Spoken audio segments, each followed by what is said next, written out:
एक दिन गौतम बुद्ध अपने शिष्यों के साथ कुटिया में बैठे थे। सभी शिष्य आज जानना चाहते थे कि मोक्ष कैसे प्राप्त किया जा सकता है। इसलिए उन्होंने महात्मा बुद्ध से निवेदन किया कि वो आज मोक्ष पर उपदेश दें। शिष्यों की बात मानकर बुद्ध ने एक कहानी सुनानी शुरू की। यह कहानी थी एक जल्लाद और भिक्षुक की।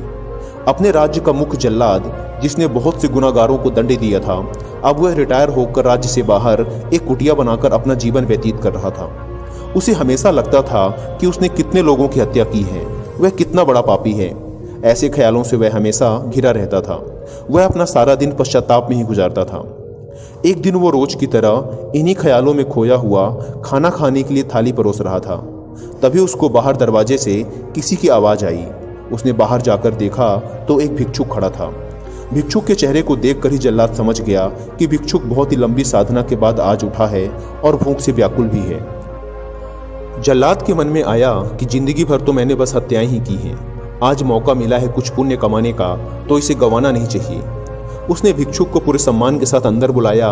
वह अपने खाने की थाली उसे दे दी। भिक्षुक खाना देखकर बहुत प्रसन्न हुआ।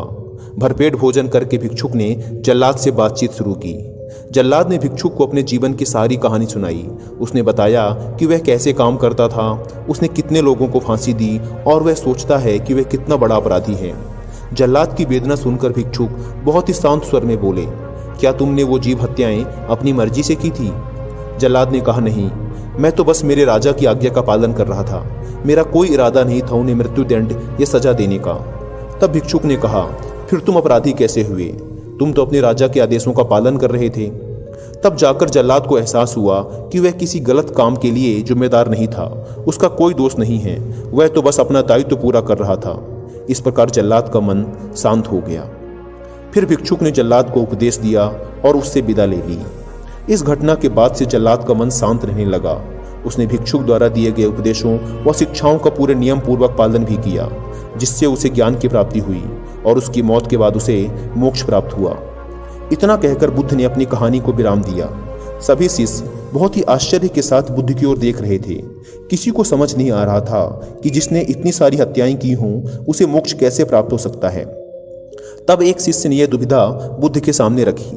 तब महात्मा बुद्ध ने शिष्यों को समझाया कि भिक्षुक के उपदेश से जल्लाद को ज्ञान प्राप्त हो गया था।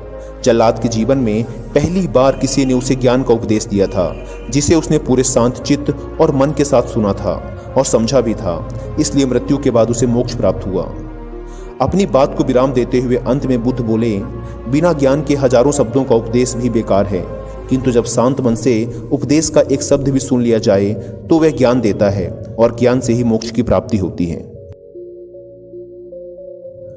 दोस्तों, इस कहानी ने हमें सिखाया कि अपने कर्तव्यों का पालन बिना किसी दुर्भाव के पूरी ईमानदारी के साथ करना चाहिए। साथ ही अपने मन को हमेशा शांत रखना चाहिए, क्योंकि शांत मन से उपदेश सुनने पर ही वास्तविक ज्ञान की प्राप्ति हो सकती है, जो कि हमें मोक्ष की ओर ले जाता है।